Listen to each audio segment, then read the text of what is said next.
Ladies and gentlemen, brothers and sisters, friends, enemies, and comrades, I hope you're doing well wherever you are. I just wanted to stop by and make a short, quick live video about Margaret Nduta.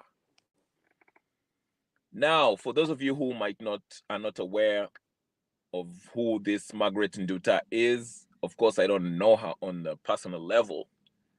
This story has been trending in Kenya. It's about a Kenyan lady who was caught in Vietnam, I believe, one of those Southeast Asian country.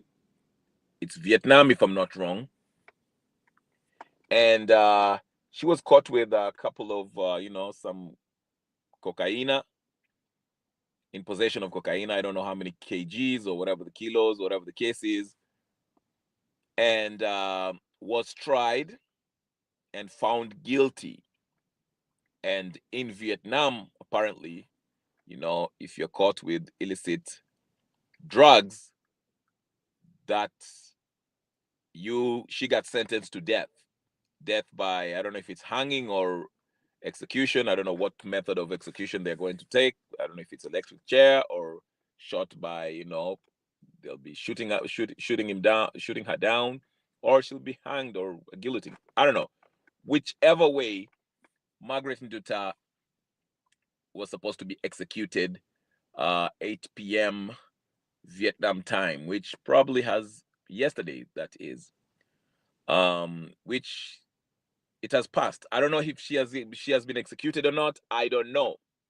There were calls from a lot of Kenyans asking the Ruto's administration to reach out to the Vietnamese government to intervene and please spare her, or just extradite her back to Kenya so she can serve the rest of her time here, or just spare her from death at least. We don't know what the diplomatic the diplomatic channels, what they are working on. I haven't heard anything about her being executed yet, but still, the fact remains that she was supposed to be executed yesterday. We'll continue to follow the story and see what happens.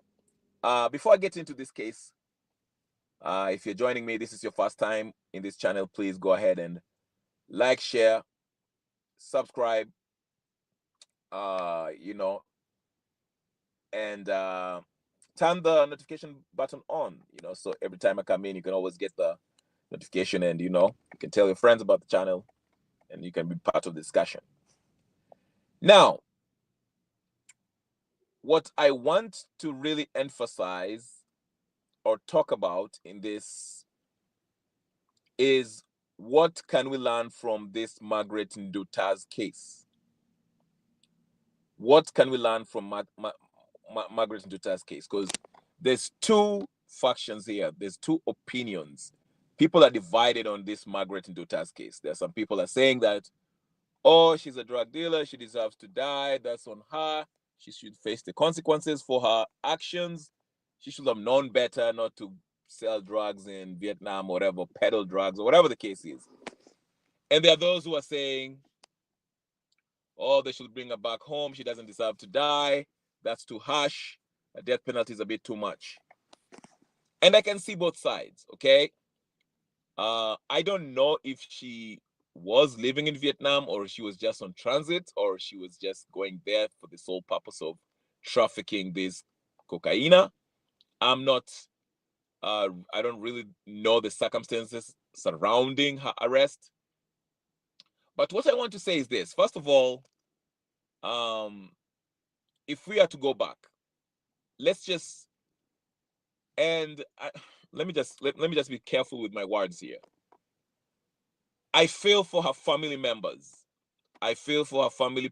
They must be really, really distressed right now because of the whole thing. They don't know if their daughter is going to live or die. Okay? So I feel for them. They are anxious, rightfully so. For Margaret Nduta, there are people who say that, in most cases, somebody's like Margaret Nduta was probably what do you call it? A mule, okay?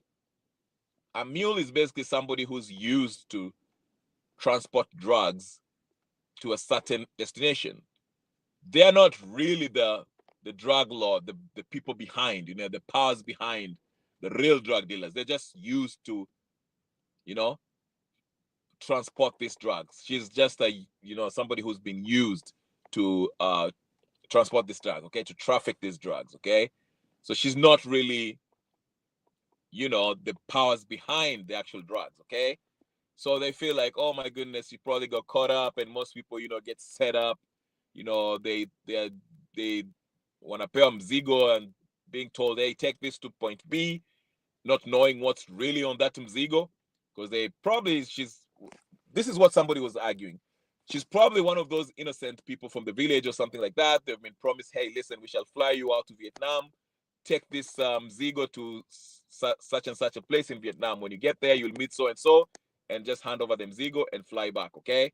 And so she got caught up in this, since she's probably, she didn't have a job like most young people in Kenya who are desperate to make quick cash, so she jumped on the, she took the, she was happy, impressed with the proposal, and she jumped on it, akachukua mzigo, and when she reached the airport in Vietnam, wakamshika, and she got caught up. Now she's facing execution, okay? There are those who are making that point and saying, because of that, the whole sentence is a bit harsh. Now, I want to say something. This is where I want to kind of come in and offer my opinion. Kenyans, I see this it's a common theme in the diaspora, Kenyans within the Kenyan community in the diaspora. Not all of us, of course, but a good chunk of us. We go to these foreign countries, but we still carry the Kenyan mentality. We have this Kenyan mentality. What do I mean by the Kenyan mentality? The Kenyan mentality basically means we carry this hustler. We can always bend the rules. We can always cut corners. We can use the short route or route to get to the destination. Tunataka kutumia ujanja to make money, quick money. Ile ujanja tuko nayo Kenya, because Kenya, we reward such kind of behavior. Like I said, to be fair, I don't know how Margaret Nduta, if she was aware that what she was carrying was illegal, if at all she was even aware she was carrying that stuff on her briefcase or whatever the case is. But regardless, I just want to emphasize, I've seen it so much in so many cases. Kenyans, whether it's in Australia, Kenyans in England, Kenyans in UK or whatever, US, we live in these foreign lands and we forget that ujanja tuko nayo tumetoka nao Kenya. We try to apply it in these foreign lands. And most of the time we fail to realize that in these foreign lands, they take the law seriously. Thank you so much, Katende. The first order of business is to like and share. Thank you so much, brother Omuganda Katende. Nice seeing you. Thank you. Yes, the first order is to like the video. And like I said, ile ujanja tuko nayo Kenya, because the system, the corruption in Kenya is so rampant. It has become part of our culture.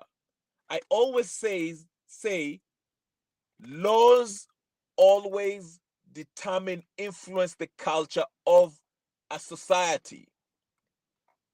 Laws of that land, how they're implemented, they influence the culture of that particular society. In Kenya, the culture of impunity, lack of respect for the rule of law, okay, the lawless nature that we have, that we've cultivated in our culture, you know, has made it so that we grow up thinking that it's all about making money, and it does not matter how you make it. As long as you have the money, you are above the law. I saw Babu Owino, make a press conference, a little video or whatever the case is, talking about the Margaret Nduta's case, saying that Margaret Nduta, she'll be brought back and, exchanged for another cabinet, a corrupt cabinet minister, one of Ruto's cabinet minister. But here is a case of a guy who shot someone on camera, which is attempted murder. And because he's Babu Owino and he's connected, he has money and he's connected, he can bribe the judges, bribe everybody, and use his political connection. He avoided serving time for attempted murder. Huh? Thank you so much, Kevin. Hello, nice seeing you. Like the video, and share and subscribe, and make sure you put the notification on. You see what I'm saying? So you have somebody like Babu, when I'm using him as an example, he's speaking on the issue, forgetting where the problem stems from. We have this culture of impunity. You are brought up to believe that if you have money, it does not matter how you made the money. As long as you have it, you are above the law. The law does not apply to you. It only applies to those who are poor. That's why you see a lot of youth will do anything for money. They will sacrifice their brothers and sisters. They will harvest their body organs.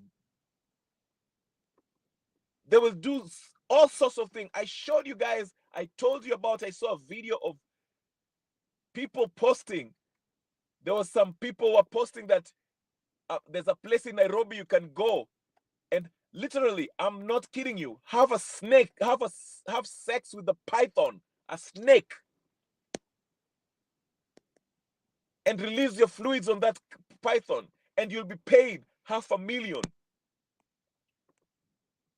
And there are people willing to do this. All this corruption, drug dealing, drug trafficking, human sacrifice, trafficking children, all sorts of evil. Because you think that's the quickest way to get out of poverty. And once you get out of poverty, you'll be above the law. You'll be called a mheshimiwa. When you speak, people will be clapping. The simple, silly trappings of power. You'll be connected politically, and you can run for a public office, and you'll have a SUV with a flag on it, and you'll be called mheshimiwa, and all this nonsense that comes with it. That's what has been cultivated in our society. And I've seen a lot of people in the diaspora face the same fate as Nduta. Not as severe as that, but just something similar. We come with that mentality. Instead of doing things the right way, you want to cut corners. Munaenda UK, munaanza sasa kufanya magendo, sijui nini. I mean, there's a governor of, is it Kiambu, not Kiambu, what's it, Wamatangi. Wamatangi said that he has an active case in the UK. He used to steal cars in the UK. That's your governor right there. He actually had to, I don't know if he was deported or he ran away from the UK because he had a case there because he was stealing cars. There are numerous of stories of people, Kenyans in the diaspora. There was a case somewhere in the US where there was a gang that was, not a gang, but a couple of people who were stealing social security from old folks' homes and applying loans and doing all sorts of things because they want quick money. You see what I'm saying? It all ties in with this Margaret Nduta's case. While some of you might say, oh, she's a victim of the circumstance, she was set up, she probably didn't know she was carrying that stuff on her briefcase or luggage or whatever the case is. And here she is now, she's facing execution. I'm just saying this. Why would you agree to get involved yourself in something like this in the first place? It pays to be an upright man or woman. It pays to work hard and do things the right way. So here's what I want to emphasize.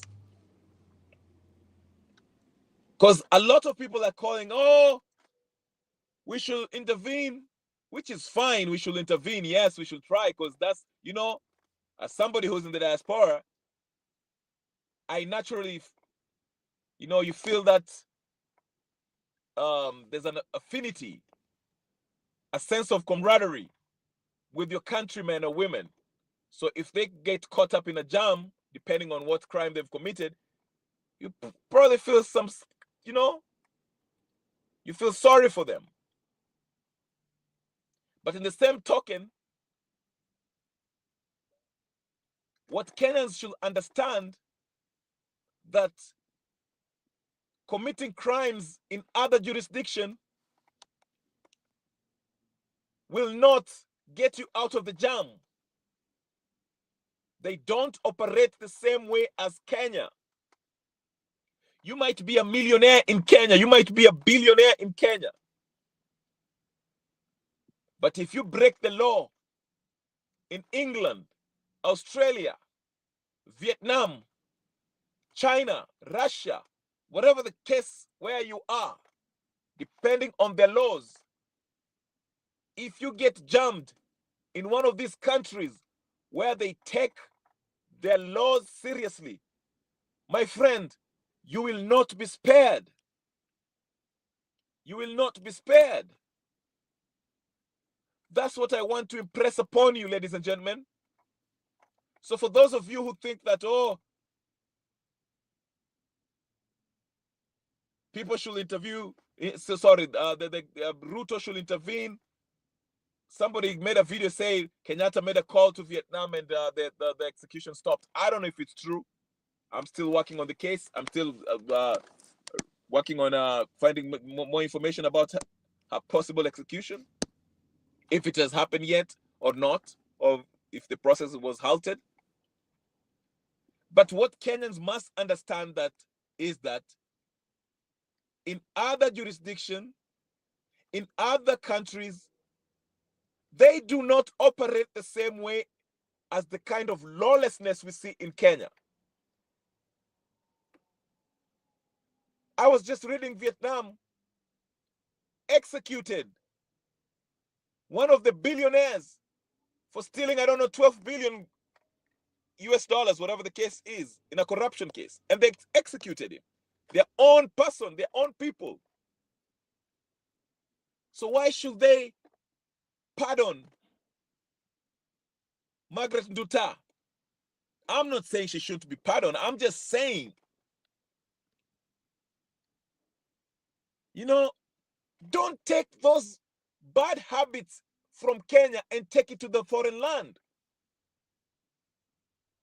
If Babu Owino was to commit the same crime that is committed when he shot that DJ on camera, for example, in England or in the US or in Australia, Babu Owino will be sitting in jail as of now, will be doing time in prison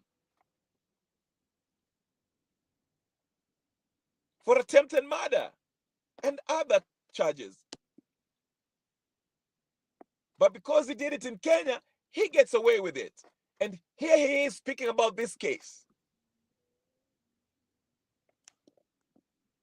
We have people who are named. Their names were named as known drug dealers, Hassan Joho, and what's that guy, Kabogo, was named as drug dealers. Saitoti named them. As in, read that dossier in Parliament. As soon as he did that, his helicopter crashed and he died. These guys have never been investigated. They're billionaires.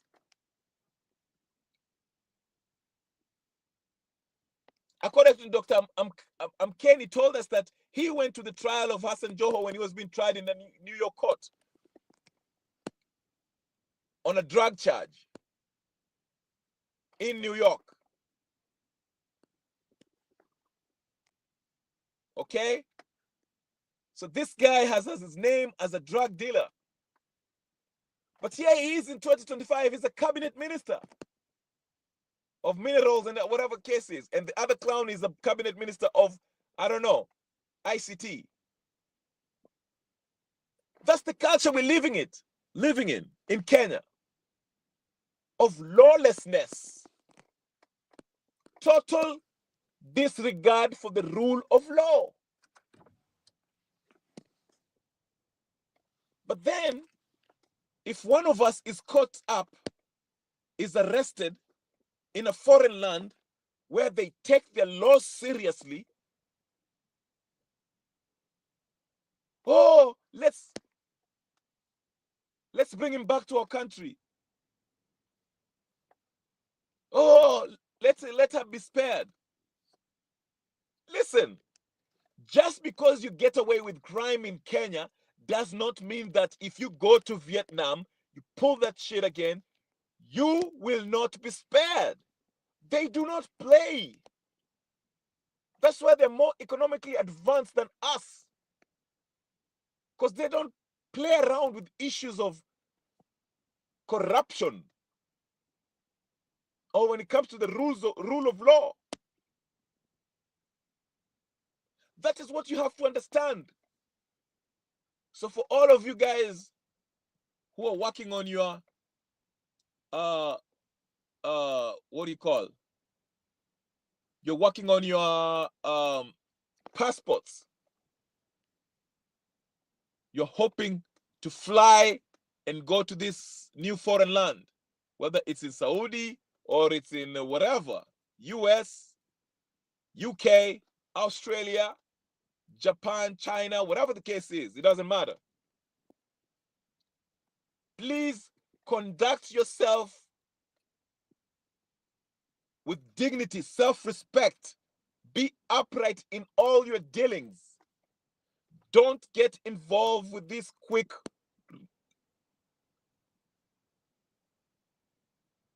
making money schemes. Work hard. Earn your money. Hi, Shimariam.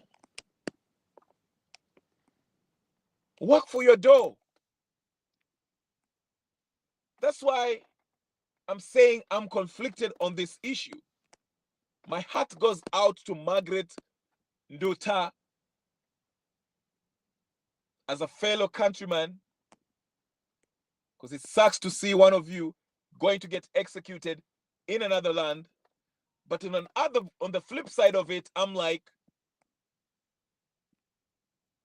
do not get yourself involved in criminal activities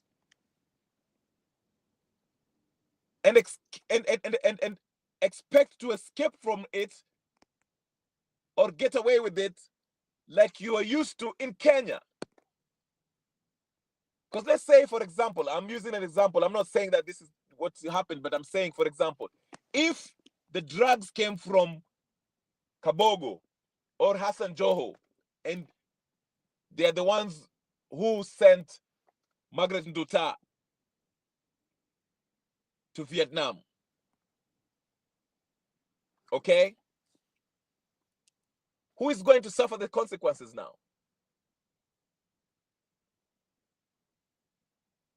Kabogo will not get arrested. Kabogo will not be charged because he's in Kenya. Wewe Nduta, uko Vietnam, you are jammed up. Ulipelekwa trial na ndio hiyo saa mahakama imesema lazima unyongwe. Mtu amebeba bagi yake. Yes. Why are you getting involved in such things? That's what I'm saying. And that's, again, hizo tabia zetu ambayo we are just so used to be, you know, culture yetu ati ukiwa na pesa, you can, if you know somebody who knows somebody, just because you know a powerful somebody, you know a powerful lawyer, you are connected with politicians, you have money, you are used to getting away with stuff. Unafikiri ukienda Vietnam ama ukienda USA ama ukienda Australia na upeleke hiyo tabia huko ati unaenda kuuza madawa ya kulevya huko or to transport it, you think you'll get away with it? Do you see how deeply rotten, corrupt culture do we have in Kenya? To a point where we are saying Nduta sinyongwe arudishwe Kenya. I'm sorry, those are the laws of Vietnam. Huko ukishikwa na dawa ya kulevya, whatever the case is, unanyongwa. Huko ukiiba pesa, utanyongwa. Huko ukipiga mtu bunduki vile nani Baba Owino alipiga mtu bunduki on camera, utanyongwa. Huko ukiuza madawa kama Hassan Joho na wakina nani huyu Kabogo, they will not make you the minister of ICT or minister of minerals and fisheries. Watakunyonga.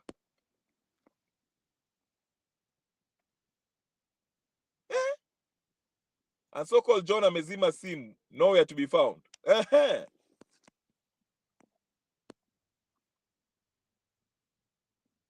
Sasa wamemwacha anaenda kujongwa peke yake.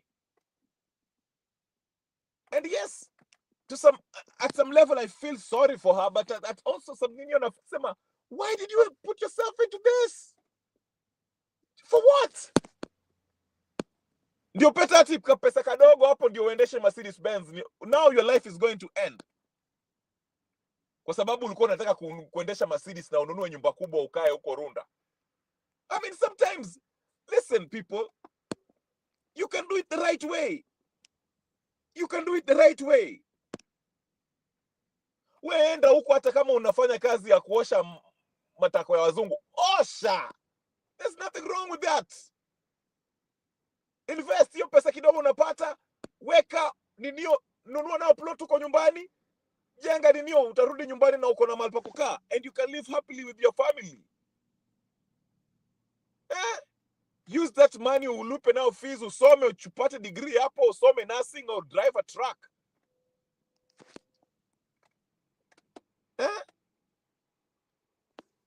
Probably that's a possibility. Yes, maybe deal haikuingia vizuri.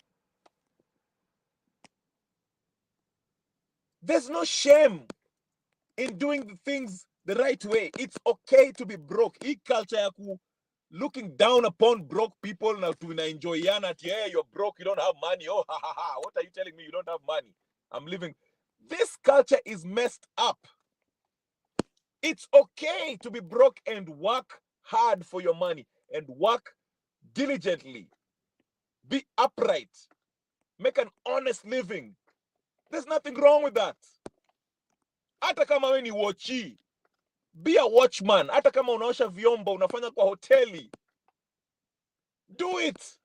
Hata kama unapata pesa hiyo kidogo, you can invest that little money and it can be something greater. Hakuna aibu. There's no shame in that. There's no shame in making an honest living. We don't all have to be billionaires.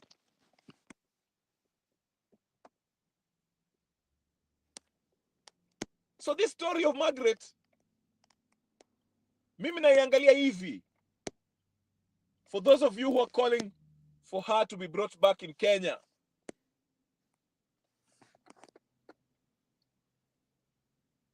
you fail to understand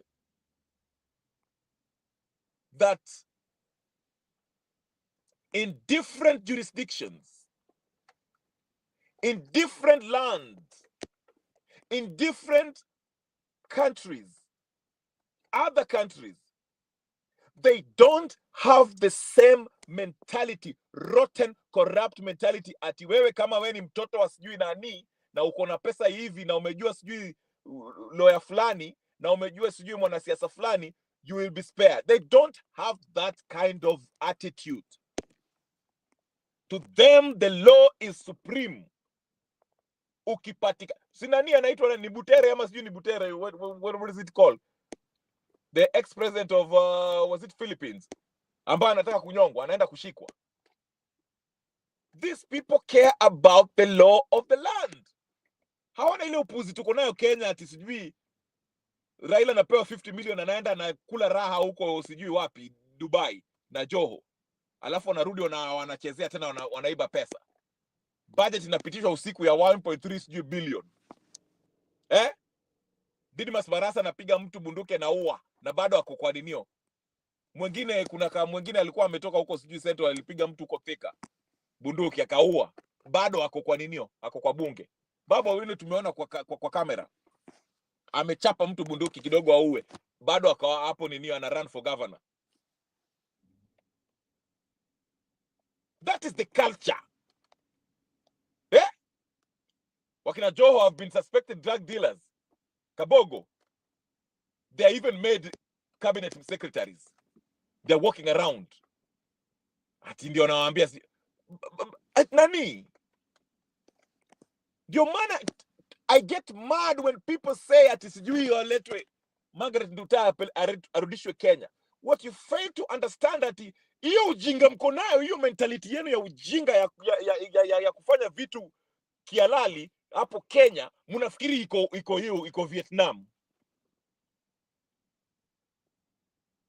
Mnafikiri hiyo sheria, hiyo tabia yenu ya you can get away with murder, you can get away with corruption, you can get away with kufanya vitu, kuua watu na kufanya uhalifu to get millions. Mnafikiri ati watu wa Vietnam pia wako na hiyo tabia and they should be feeling sorry for you. No! They respect the rule of law. Ukiiba, ukileta madawa ya kulevya ambayo inaua watu, inaharibia maisha ya vijana wao, watakunyonga. Simple. That is what you have to understand. That's why I'm saying, while I sympathize, I feel bad for Margaret Nduta because she's caught up in a jam. Kwa sababu she didn't appeal to us better sensibilities. She didn't want to do the things the right way. Now she made a bad decision. Now amepatikana huko Vietnam. Mr. John ndio tunaambiwa hapo amekataa kushika simu. Now look at her. She's facing death penalty. Because your mentality ya Kenya alipeleka Vietnam. Akifikiria she can get away with it in Vietnam. Whether she was given a mzigo to take to Vietnam or not. Ukipewa mzigo na ukaambiwa tutapewa pesa for taking this mzigo from point A to point B. Mpaka ulize nini iko kwa hiyo mzigo. You cannot plead ignorance. Mariam anatuambia tamaa iliua fisi. Utajiri wa haraka itawapeleka kaburini mapema. Na kiama utachomwa. Better slow but sure. Yes, I agree. Kenya tunafaa sheria kama hiyo. Because mazombi wa madawa kama Kenya. That's what I mean. That's why I'm slightly, not slightly, I'm irritated by people who are saying, oh, tumrudishe nyumbani so she can serve time in Kenya. I bet you Nduta is connected to a powerful person in Kenya. A corrupt, powerful oligarch in Kenya. Ndio maana wanataka wamrudishe Kenya. Do you know that guy? Let me give you an example. Do you know that guy anaitwaje? Kale Kachali, there was a case of that lady who was killed, a businesswoman that was killed by Nani, Uchali alikuwa anaitwa nani, who was given death penalty, not death penalty, life imprisonment. I forgot his name. I made a video about him. And actually, if you read the case, the actual person who killed that business lady, who his boyfriend was in Sudan, sijui, the actual person who killed her was Muhoho, Uhuru Kenyatta's nephew. Okay? But the guy took the case for him. And that guy, after being sentenced for life, he just posted a picture. Bado is still free. He's not in prison.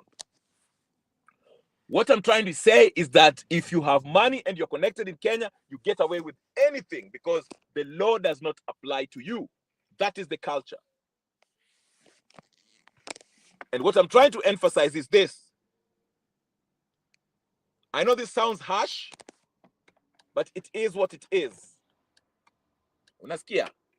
This sounds harsh, but I will say it. Ukishikwa kwa sababu ya ugaidi wako in foreign lands, in foreign country, ukishikwa huko na ukakuwa sentence, whether it's life imprisonment or sentence to death,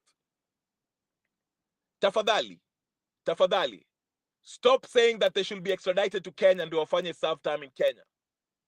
You break the law there, they shall deal with you according to their laws, not according to Kenyan laws. So usianze kulialia.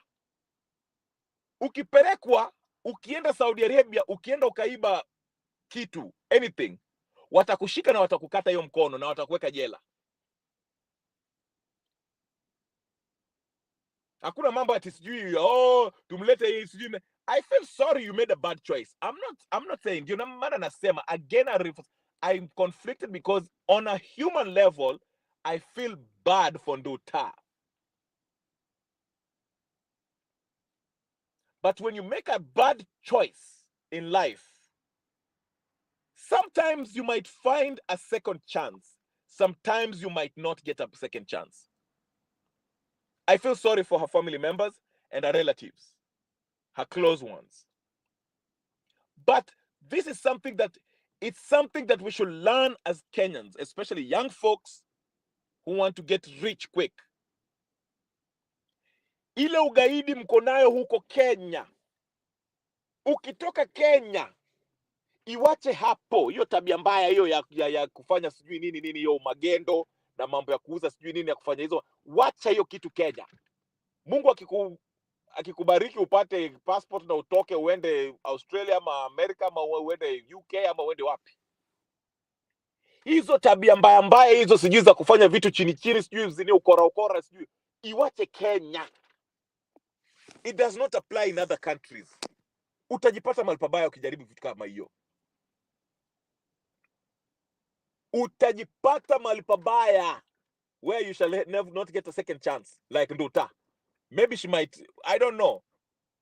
Maybe Ruto or whoever, Raila or whatever, Huru anaweza kumsaidia huko because those are people who they are the heads of the state, so to speak, and they can use their diplomatic power upewe a lesser sentence. Maybe it might work depending on what the Vietnamese decide to do. So we don't know how it's going to work out. And by the way, these wakina Raila, wakina Uhuru, wakina Ruto, wakina Karua, these people are involved in drug dealing indirectly, allegedly. All I'm saying is this. Ukinyakwa kwa hizi inchi za nje, please don't expect to be brought back to Kenya ati uende ukaserve time yako Kenya. Hao watu watadeal na wewe according to the laws of their land. Margaret Nduta, I'm sorry.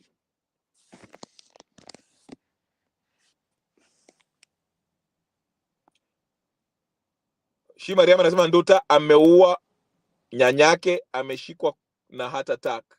Mamake ndiye huyo pressure etc is so sad for the poor parents. Absolutely. Nasikia she was not going to Vietnam, ilikuwa stopover, akaland pabaya, wrong time at the wrong place. Haya, we are getting another, si ndio tunaambia saa kumbe Vietnam ilikuwa sio ndio the final destination.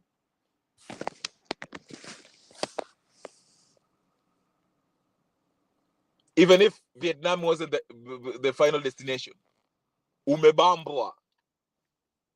You are involved in something that you are not supposed to be doing. Sasa unaenda kunyongwa. Was it worth it, Nduta? But it comes. Now you see why when I come here and I shout till my lungs hurt, saying that the problem, the number one problem in Kenya, I'll repeat this one more time. I want to say it slowly so you can get it. The number one problem in Kenya is lack of respect for the rule of law.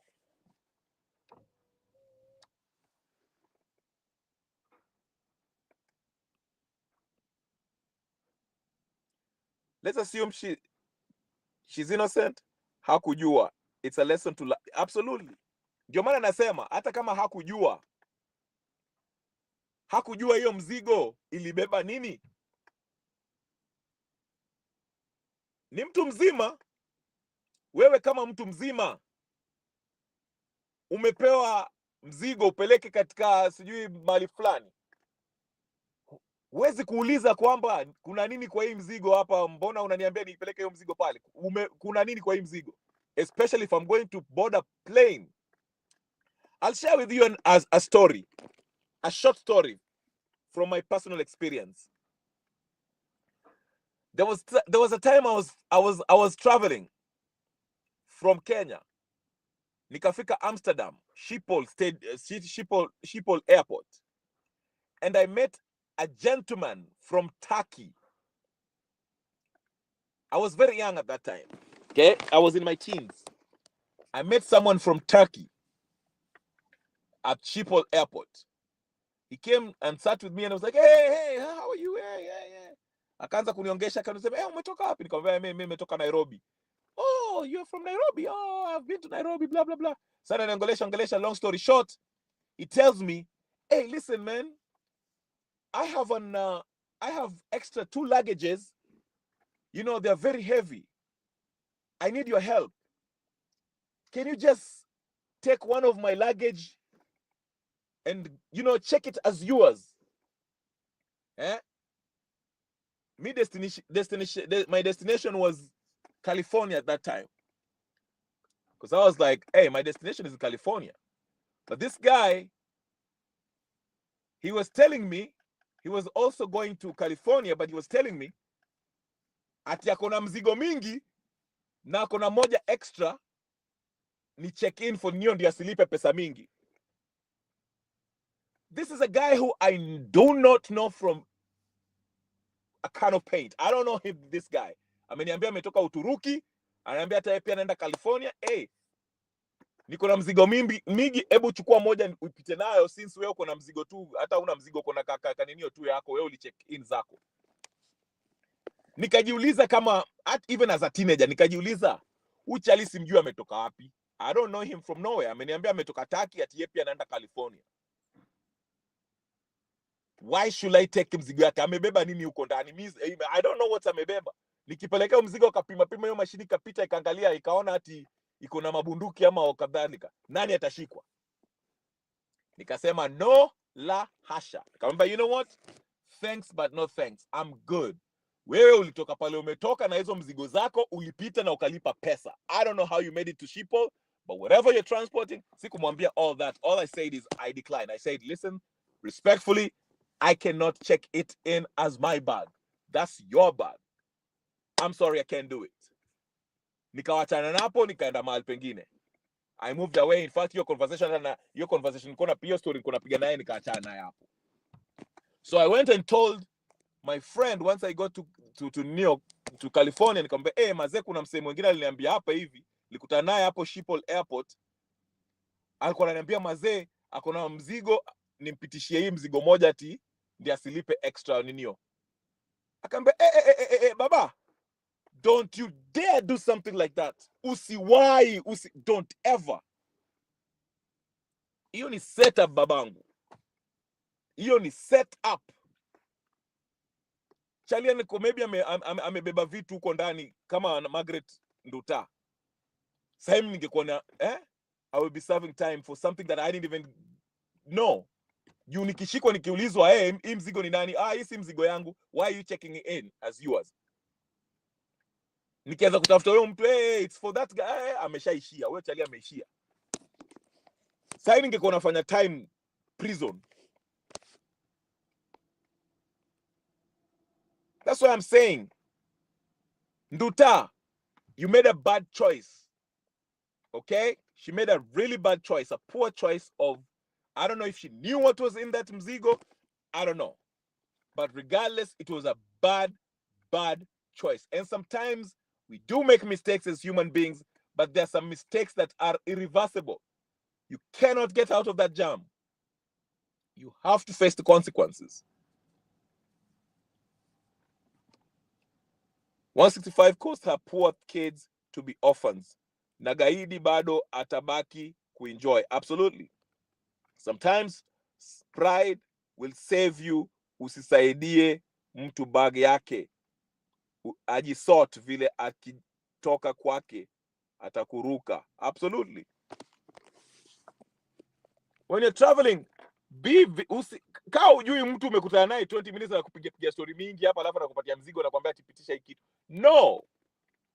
I don't know you. Hata kama ni Hassan Joho amekupatia mzigo, anakuambia peleka hii Dubai. Sema no, la hasha. Hata kama anakupatia bilioni 6. It's not worth it, tafadhali. Wewe fanya kazi, tafuta kazi. You know what? There's pride in, there's nothing wrong with hardship. Mungu aliweka hardship so you can learn.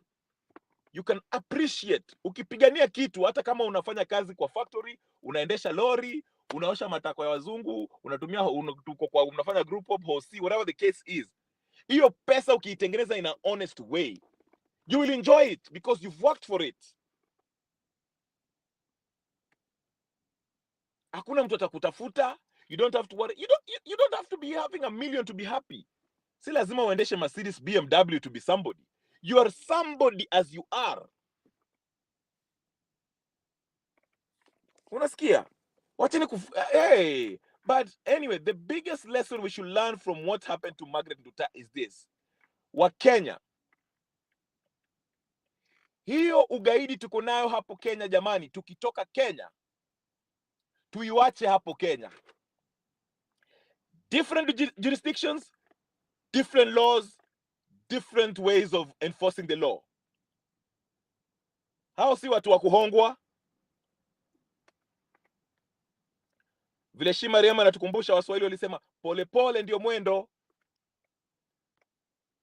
That's why to me I like I said, on some level I feel sorry for Nduta and her family because she made a bad choice. Everyone makes a bad choice in life.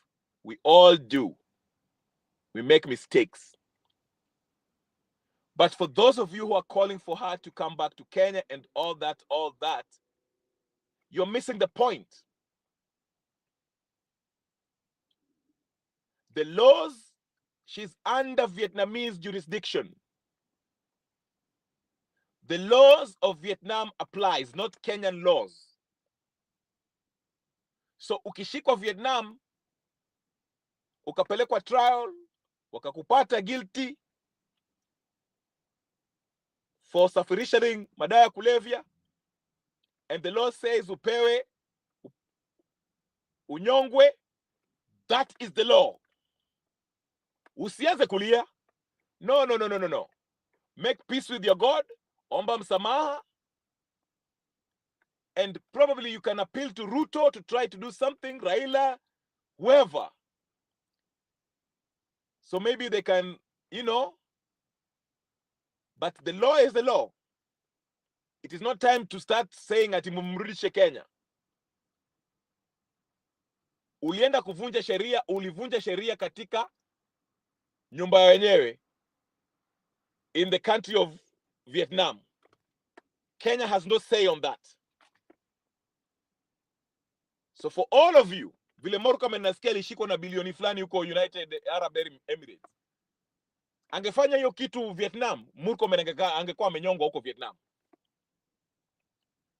But anyway, on a personal level, I hope she gets help. I hope they commute that death sentence, death penalty.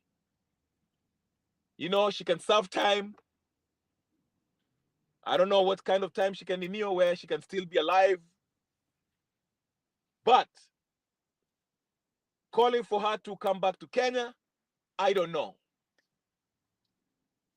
You should be nani anaitwaje? Mwalimu Dida, Abdudida, whatever, Abdudida is serving time in Illinois State Prison. Actually, I'm planning on seeing if I can actually reach out to him. Abdudida, I don't know when he's up for ni atatolewa siku gani. But Dida was in the US, in Illinois, and he committed a crime, and he was taken to court and sentenced to prison. I don't know for how long, but he's in the state of one of the prison aninio. Mabri nasema, in this case, I sincerely sympathize with the family. However, we must ask ourselves, if the alleged plan has succeeded, will we be here speaking about it? Absolutely. That's what I'm saying.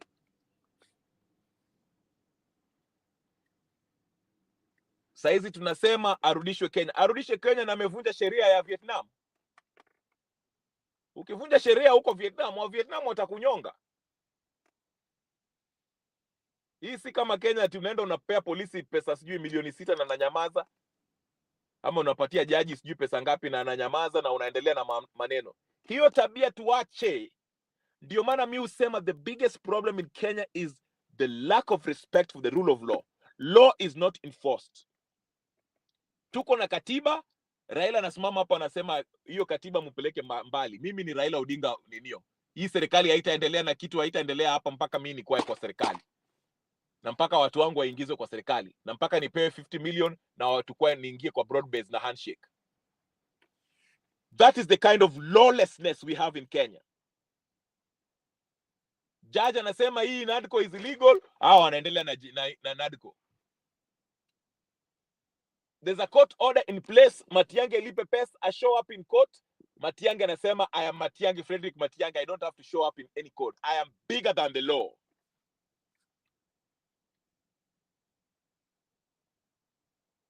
Maraga anaambia Uhuru Kenyatta, can you dissolve the parliament? Uhuru Kenyatta anasema, I am Uhuru Muigai Kenyatta. Who are you talking to? What is the constitution? I don't have to respect it. I am Uhuru Kenyatta. I am above the law. Mutadu? Yes, I was talking about Joey. Mliona Joey aliachiliwa na Margaret ako 6 feet. Yes. That is who I was talking about. Joey was supposed to be in prison. Now, Joey, by the way, was not. If you read out the case, there's an article. I made a video about this 6 months ago. He was actually not the killer. He was going there to clean up the mess. The killer was actually Muhoho. It's a deep story up there. Your story, Joey, is very deep. Also, it is important to note that Kenya has no diplomatic ties with Vietnam and doesn't have an embassy there. This is why intervention are on individuals making calls and leveraging personal networks. Absolutely. I didn't even know Vietnam does not have an INEO.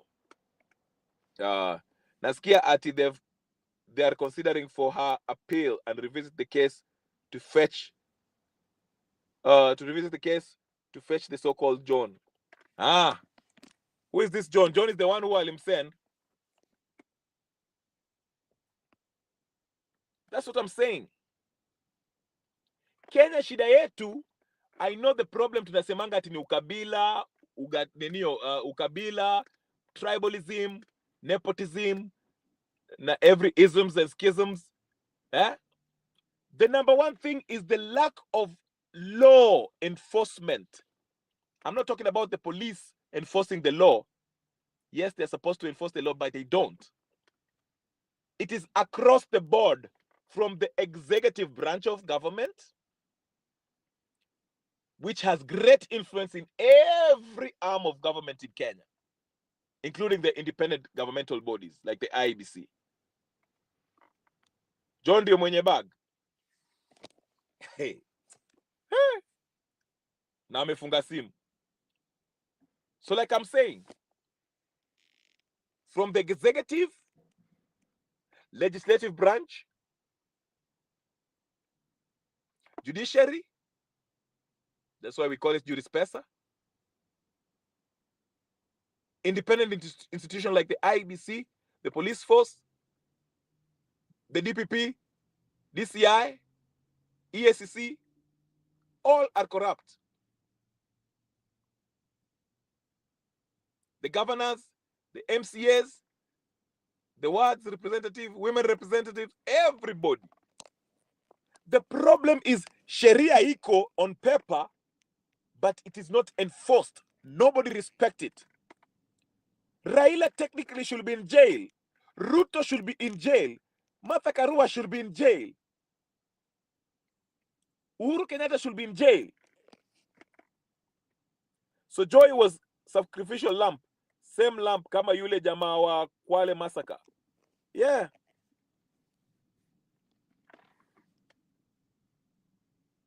The number one problem in Kenya is no one respects the law. And it starts from up to bottom. Wale watu wako juu, they don't respect the law, the political elites. And the poor at the bottom, the proletarian, they aspire to become like the political elites. So they are working hard to be connected with this political class. They are willing to do anything, including illegal activities, to become part of the political elites so that they can also enjoy this impunity, the perks of this illegal system, rotten, corrupt system. And here it is. We are exporting it to Vietnam. And now it has been arrested in Vietnam in the person of Margaret Nduta, sorry. Lawyer Kenya ni ya maskini, but it doesn't apply to the political goons. Yes. That's the problem, basically. The number one problem is people don't want to follow the law. Tungekuwa na sheria, if we were to follow the law, hatungekuwa na shida ya IBC, hatungekuwa na debt, hatungekuwa na hii shida ya sijui na articles sijui nini nonsense. Hii mambo ati sijui 1.3 billion inatolewa usiku by a secret budget. Hii mambo hii kesi mingi hapa nani hii ukabila sijui ni hakuna kitu kama hicho. Yeah. That's what I'm saying. So you see, I'll make a video. Next time, we'll have a session where we'll talk about how we can solve Kenya's problems. Because, listen, I know some people say we need somebody like Traore. And I usually tell people, a military coup d'etat can either get you a Traore or can give you a Museveni. Which one do you want? Of course, you want the Traore, but it's not a guarantee. If the military was to take over, to take power, we will have a leader who is like Ibrahim Traore. We can end up with a Museveni. Okay? Because the problem with our system is that it is designed in such a way that whoever is the head of the state, who heads the executive branch of the government, the administrative part of the government, who is the head of the state, usually assumes and usurps power from every independent governmental branch. So you see Ruto flexes his muscle through bribe and violence and intimidation to take power from the judiciary legislative body. And of course, he has the cabinet secretaries on lock. Those are his puppets. And all these independent bodies, like the IEBC and so forth, so forth. So in order to get change, you can either hope that the person who will take over from Ruto is someone who is ready to drain the swamp, as Trump puts it, or will restore, clean up the system, and let these governmental bodies, independent governmental bodies and independent branches of government to work autonomously, free from corruption. And it will take a leader who is committed and has no checkered past and is committed to the Constitution and the Constitution alone, and sees to it that the laws are enforced as they were inscribed in the books and in the Constitution.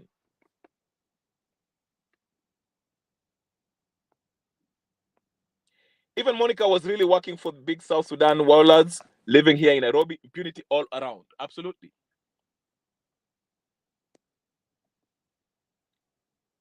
No problem, Shi Mariam. Kenya hakuna Traore. Hao army ni wauaji kama boss wao. Yes. Kenya's bad behavior of exporting our homegrown foolishness all around the world. Powerful season. I don't have anybody in mind, because as it is set up right now, the person who can do that is somebody who is, I don't know,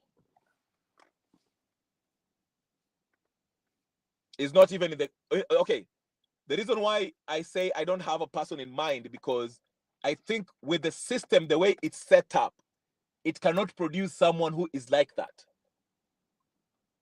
Because you have to work your way, make deals with these corrupt people in order to get to that power. And they will not let you, because they already have their system. They already have their lineup, who they want to choose as the next leader. That's why I'm saying the person to do that is not visible right now. It will take the system to be overhauled fast in order for that person to come out. For us to see that person who. Okay? Hii system tuko nayo, IBC vile set up. If you look at wakina Nyachai ambao wako kwa hiyo IBC, they are all minions, Kanu orphans. People who are deeply connected with Ruto and Raila. So even if I'm Ibrahim Traore and I'm running for president in Kenya, you don't expect me to win the elections, because they have the IBC. IBC is the one who declares the winner of the elections. Remember what Nani alisema? Joseph Stalin? It is not the people who vote who decides who's the winner. It is the people who count the vote who decides who wins the election. That's why you see there's always matungamano when it comes to the IBC commissioners, whether it's Chebukati and the other guy who also died, Ali Hassan, who's surviving barely. Don't give up, Shi Mariam. The system, the solution is a total overhaul of the system. The people of Kenya should remove all these people through popular revolution. That's what we are calling for. That's the only way we can actually revolutionize the system. It is not about picking an individual, because one person cannot do it by themselves. They need the help of the people. That's why if you look at the situation in Burkina Faso, Ibrahim Traore was not democratically elected. Ibrahim Traore looked at the nini akasema, you know what, hii ni upuzi. He got around with his fellow army men and akafanya nini? Wakatoa. They removed the person, whoever that French puppet. Wakamtoa, and with the help of Wagner Group, the Russians, secure the country. In fact, he's still working on securing the country. But him as an individual, and with the help of the army people, and with the support of the majority of the people, Burkinabes, he transformed the country. Okay? But anyway, ladies and gentlemen, I think my next session, I will try to get you guys in, and we shall talk about the solutions. The solutions. How can we actually help Kenya or change Kenya? Okay? How can we do it? But the underlying, what I would like to impress upon you today, ladies and gentlemen, is that hizi tabia za ugaidi na hizi ukora tunafanyanga Kenya na ujanja, let's keep it to Kenya. If you take it to another jurisdiction in another country where they take their laws seriously, you might come back to Kenya in a body bag. And don't expect people to go to Twitter and start say, wacha tutudania arudishwe tumwonee huruma. It might be too late. Sisi wenye tuko na democracy, what have we gained so far? Usipokuwa mahangaiko tu. Wamekataa kufunzwa na mama yao, so itabidi wafunzwe na ulimwengu. Haya. Shukran, Chief Negus. I haven't seen you for a while. I'm so glad to see you. Shimarian kama kawaida. Mabri also was here. I will put in your link next time. So Mabri Wingia, you always have wonderful insight on politics. Also Shimariam, you also have wonderful opinions. I'll put the link next time. Like, share, subscribe, comment, do all this stuff. Umuganda Katende, my friend from Uganda, nice seeing you too. I'll see you guys next time. Again, subscribe if this is your first time. Share, like, comment, and do all the good stuff. I'm out. Peace and blessings.